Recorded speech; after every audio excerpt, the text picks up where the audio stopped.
Oh, how y'all doing? This is the crime group with Crime 101. We'll present the Crime 101. My name is Aaron. I'm Dominique. My name is Kevin. I'm Monique. I'm Jarnell. I'm Tevin. So, I'm going to be talking to y'all about cyberbullying. Cyberbullying is a form of bullying that is done through electronic devices such as cell phones, over the computer. You know, cyberbullying occurs most over the computer on websites such as Facebook and MySpace, and through email. Cyberbullying also includes things like posting lies, rumors, and threatening messages for others to see. According to studies, 1 out of 5 students report being victims of cyberbullying. Victims of cyberbullying often begin to feel emotions such as anger, embarrassment, and fear. Some victims of cyberbullying have a drop in their grades, low self-esteem, depression, drug use, and some even commit suicide. Cyberbullying, you know, it may also result in like homicides. So like y'all said, like people can't handle it. They might take it out of context. You know, they might go off and just start killing people. So you can speak up and let cyberbullies know what they're doing are wrong. And depending on the severity, you could just ignore the bully. This shows the bully like whatever they saying really doesn't matter to you, because you're not supposed to really let what people say get to you. You're supposed to block out that type of stuff, the negative stuff. And if the issue is like too major that you can't handle it, you can go to like a adult, like your mom, dad, principal, guidance counselor, something like that. And you can also teach kids peaceful ways to resolve their problems other than bullying others. Basic self-esteem is about how much we feel, value, and love ourselves. It plays a role in almost everything we do. When a person has a healthy self-esteem, they are able to feel good about themselves, appreciate their own worth, and take pride in their abilities, skills, and accomplishments. People with low self-esteem may feel as if no one would like them or accept them, or they cannot do good at anything. Self-esteem is important because how we feel about ourselves can influence how we live our lives. People with good self-esteem have better relationship with others and themselves.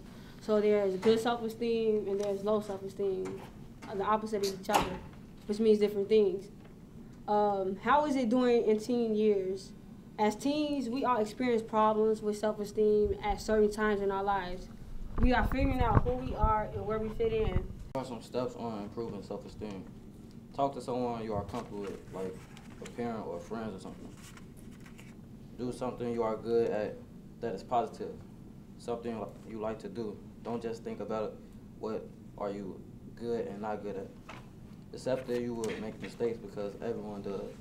Learn from your mistakes. Don't get hard on yourself for making mistakes. Try new things. Do something you've never tried and maybe are afraid to do, like giving a speech or trying a new sport.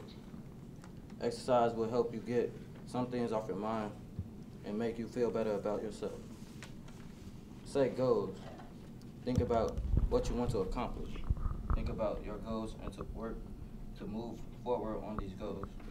The thing that has to do with self-esteem is suicide. If you feel depressed and trapped about your life, you may feel like you have no other option when you really do have other choices. At that time, you may think about taking your own life or hurting yourself. When teens who tried to commit suicide were asked why they tried it, they felt that they were in a situation that seemed impossible to deal with or to get away from really bad thoughts and feelings. You may need some support from someone you know how to help people going through hard times, like a counselor, teacher, or doctor. Most people get into pressure at one time or another. Why do you think that people do things they don't want to do? To fit in. Anybody else? Trying to look cool. Those are all correct. Some other reason people might get into pressure are they're scared of being rejected by others. They want to fit in a core group. They don't want to be laughed at. Sometimes they are not usually sure. They don't want to be called scared or a punk. The biggest one is they really don't know how to get out of the situation. Gangs. So a gang is a group of people who share a common purpose, who engage in criminal activity like drug dealing, graffiti, and violence. And they have a common similar color. People join gangs because they may feel unwanted and think it's cool to be like everyone else. Don't be afraid to use your common sense and think for yourself. Stay away from people who press you or make you feel uncomfortable. Be a leader and not a follower. Believe in yourself and value the person that you are. Think about it. Do you really want to be in a gang? They were getting hurt or killed, losing a loved one, as you guys said, and getting jail time. If any of you decide you want to leave a gang, here are some tips. Never tell the gang that you plan to leave, or you might probably get hurt. Or killed. Spend time doing other things. Try not to look like you're in a gang, and find people who believe in you. I'm sure we have all experienced anger before. You have all sorts of emotions that cause you to become angry. Many things can make teens angry, such as siblings, parents, teachers, and peers.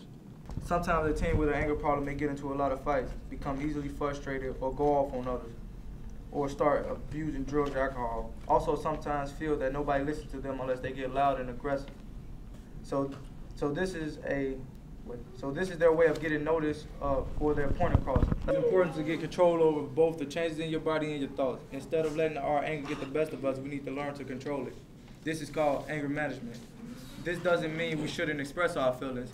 Bottled up anger causes problems too. For one thing, it can lead to a major explosion later on. Anger should be ignored, but rather handled in a healthy way. And now my partner Tevin gonna give you some tips on how to control your anger. All right. Tips for anger management. The first thing that needs to be done is to realize you cannot control your anger and admit it has become an issue for you. Be real with yourself. Think about the reason of things that made it hard for you to control your anger. Work on preparing for getting angry. Identify particular situations that make you feel angry. So prepare your thoughts, feelings, and behaviors ahead of time. When you are in the moment of anger, you can take slow, deep breaths. Repeat calm words and phrases to yourself, such as, I can get through this. I'm in control of myself. Tighten your muscles, then relax them. Close your eyes and think about a person, place, or thing that brings happy thoughts. Count to 10, get yourself refocused on your mind. Once you have calmed down, you can see the situation much more clearly and then respond in a healthy way. C in crime stands for pass. The R in crime stands for Respect. The I in crime stands for Inspiration. The M in crime stands for motivation. And the E in crime stands for empathy. Thank you. Thank you.